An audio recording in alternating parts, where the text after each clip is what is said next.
জুলাই অভ্যুত্থানকারীদের দায়মুক্তির অধ্যাদেশ জারি।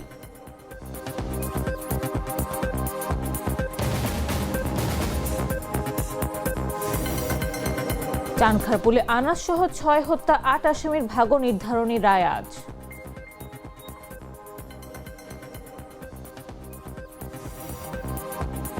গ্রিসে এনবিএল মানি ট্রান্সফারে তালা, দিশেহারা ৩০০ বাংলাদেশি।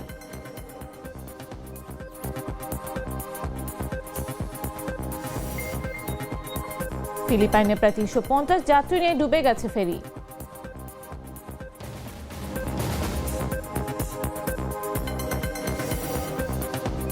এবং ৫ গোলের থ্রিলারে ম্যান ইউর জয়, চাপে আর্সেনাল।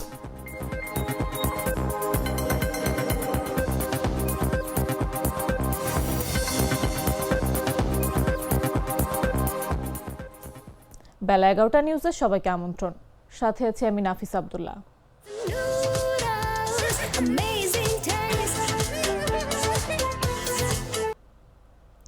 ফ্যাসিস্ট সরকারের পতনের মাধ্যমে গণতান্ত্রিক, মানবিক ও আইনের শাসন ব্যবস্থা প্রতিষ্ঠায় গণ অভ্যুত্থানকারীদের মামলায় না জড়ানোর বিধান রেখে জুলাই গণ অভ্যুত্থান অধ্যাদেশ ২০২৬ জারি করেছেন রাষ্ট্রপতি।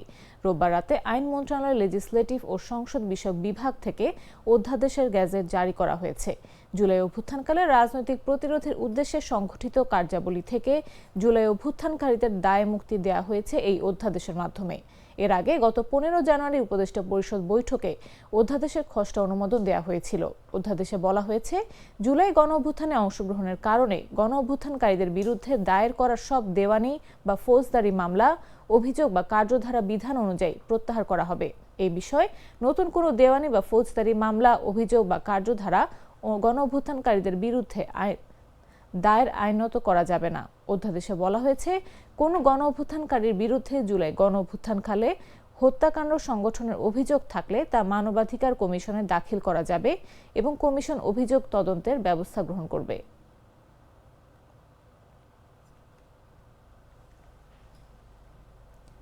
আসন্ন জাতীয় সংসদ নির্বাচনের আগেও নির্বাচনের দিনে সংগঠিত যে কোনো সহিংসতা ও সন্ত্রাসী কর্মকাণ্ডের জন্য আওয়ামী লীগকে দায়ী করা হবে বলে জানিয়েছে অন্তর্বর্তীকালীন সরকার।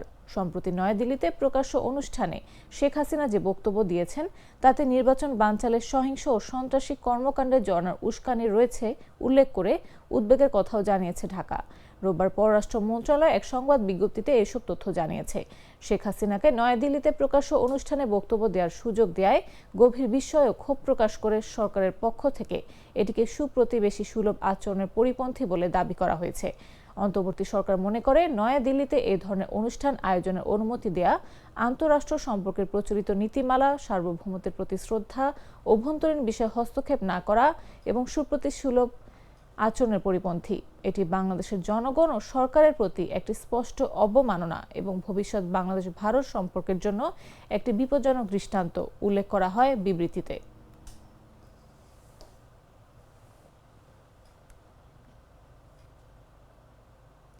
বিএনপি চেয়ারম্যান তারেক রহমান বলেছেন, ১৯৭১ সালে বীর মুক্তিযোদ্ধারা যুদ্ধ করে এদের স্বাধীন করেছিলেন। সেটি ছিল আমাদের স্বাধীনতা অর্জনের যুদ্ধ। আর ২০২৪ সালে জুলাই আগস্টের যোদ্ধারা সেই স্বাধীনতাকে রক্ষা করেছে। গত ৫ আগস্ট পর্যন্ত বিএনপি ৪১৯ জন সহ হাজারেরও বেশি মানুষকে হত্যা করা হয়েছে।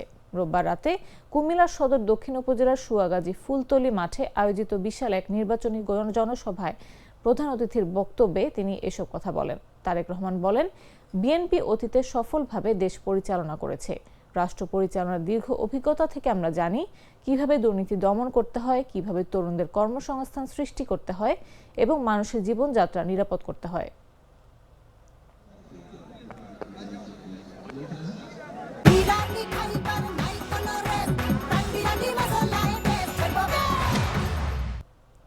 জুলাই গণ অভ্যুত্থানের সময় রাজধানীর চানখারপুলে আনাস সহ ৬ হত্যার অভিযোগে সংগঠিত মানবতা বিরোধী অপরাধের মামলার রায় আজ সোমবার। ঢাকা মহানগর পুলিশের সাবেক কমিশনার হাবিবুর রহমান সহ ৮ আসামির বিরুদ্ধে আন্তর্জাতিক অপরাধ ট্রাইব্যুনালে এ রায় হবে। গত বছরের ১৭ নভেম্বর ট্রাইব্যুনাল থেকে প্রথম রায় ঘোষণা করা হয়। জুলাই গণ অভ্যুত্থানের সময় সংঘটিত মানবতা বিরোধী অপরাধের ঘটনায় এ নিয়ে দ্বিতীয় কোনো মামলার রায় হতে যাচ্ছে আজ। ট্রাইব্যুনাল ১-এর চেয়ারম্যান বিচারপতি মোহাম্মদ গোলাম মুর্তুজা মজুমদারের নেতৃত্বাধীন ৩ সদস্যের বিচারিক প্যানেল এর রায় ঘোষণা করবেন। প্যানেলের অন্য 2 সদস্য হলেন বিচারপতি মোহাম্মদ শফিউল আলম মাহমুদ এবং অবসরপ্রাপ্ত জেলা ও দায়রা জজ মোহাম্মদ মহিতুল হক এনাম চৌধুরী। এর আগে গত 20 জানুয়ারি এই মামলার রায় ঘোষণা করার কথা ছিল, তবে সেদিন রায় ঘোষণা করা হয়নি। রায় ঘোষণার জন্য নতুন তারিখ আজ 26 জানুয়ারি নির্ধারণ করা হয়।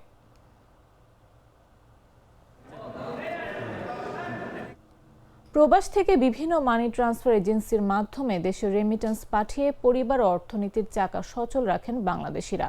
অথচ গ্রিসে প্রায় 3 শতাধিকেরও বেশি প্রবাসীর সেই কষ্টার্জিত অর্থই 1.5 মাস ধরে আটকে রেখেছে দেশটিতে অবস্থিত বাংলাদেশ ন্যাশনাল ব্যাংকের মালিকানাধীন প্রতিষ্ঠান এনবিএল মানি ট্রান্সফার এসএ। এর মাঝে গত কয়েকদিন ধরে প্রতিষ্ঠানে ঝুলছে তালা। এতে চরম হতাশায় দিন কাটাচ্ছেন ভুক্তভোগীরা। ওই প্রতিষ্ঠানেরই একটি সূত্র বলছে, গত বছরের 25 নভেম্বর থেকে অন্তত 3 শতাধিকেরও বেশি প্রবাসীর পাঠানো রেমিটেন্স এখনও দেশে পরিবারের অ্যাকাউন্টে পৌঁছায়নি। এ নিয়ে দূতাবাসেও লিখিত অভিযোগ করেছেন বেশ কয়েকজন ভুক্তভোগী। এসব ভুক্তভোগীর তালিকায় রয়েছেন দূতাবাসের কর্মকর্তা কর্মচারীও। অনেকে ধারণা করছেন আটকে থাকা টাকার পরিমাণ অন্তত 5 থেকে 6 কোটি টাকা হবে। বেশ কয়েকজন ভুক্তভোগীর রেমিটেন্স পাঠানোর রসিদ যাচাই করে দেখা গেছে প্রত্যেকের পাঠানো অর্থের পরিমাণই 2 থেকে 3 লাখ টাকারও বেশি। এ ব্যাপারে গ্রিসে নিযুক্ত বাংলাদেশের রাষ্ট্রদূত নাহিদার রহমান সুমনার সঙ্গে যোগাযোগ করা হলে তিনি জানান, কয়েকজন ভুক্তভোগীর অভিযোগ পাওয়ার পর তিনি বিষয়টি অর্থ মন্ত্রণালয়, বাংলাদেশ ব্যাংক সহ সংশ্লিষ্ট কর্তৃপক্ষকে অবগত করেছেন। এদিকে সময় যত গড়াচ্ছে ততই বাড়ছে প্রবাসীদের হতাশা ও ক্ষোভ।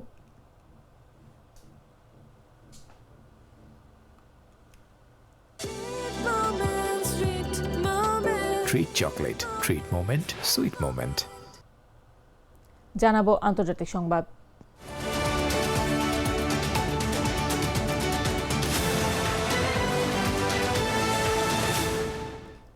ফিলিপাইনে 350 জনেরও বেশি যাত্রী বহনকারী একটি ফেরি ডুবে গেছে।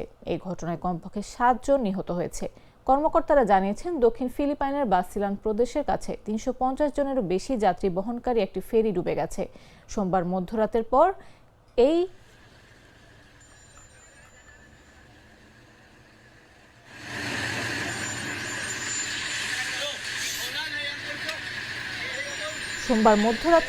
দুর্ঘটনা ঘটেছে।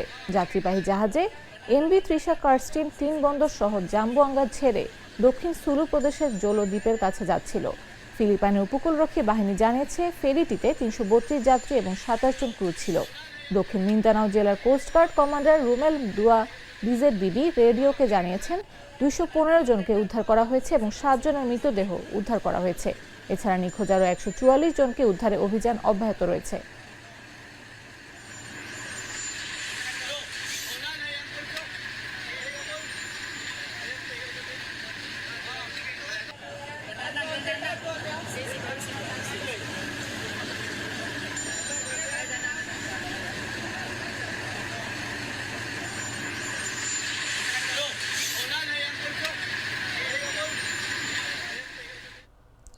সংবাদ শেষ করার আগে শিরোনামগুলো জানিয়ে দিচ্ছি আরও একবার।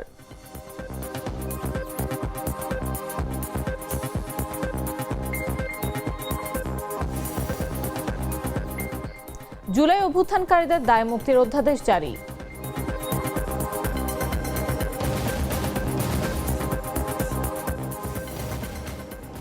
চানখারপুলে আনা সহ 6 হত্যা 8 আসামির ভাগ্য নির্ধারণী রায় আজ।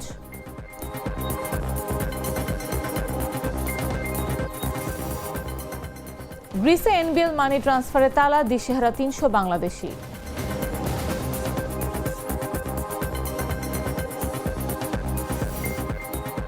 ফিলিপাইনে প্রায় 350 যাত্রী নিয়ে ডুবে গেছে ফেরি।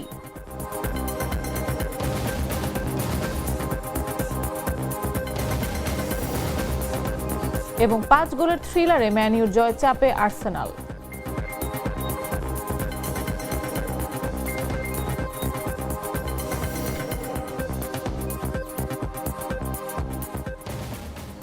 দর্শক, এই ছিল এখনকার মতো। প্রতি মুহূর্তের সর্বশেষ খবর পেতে ভিজিট করুন jagonews24.com, ফলো করুন আমাদের ভেরিফাইড ফেসবুক পেজ এবং সাবস্ক্রাইব করুন জাগো নিউজের ইউটিউব চ্যানেল। এতক্ষণ সাথে থাকার জন্য ধন্যবাদ সবাইকে।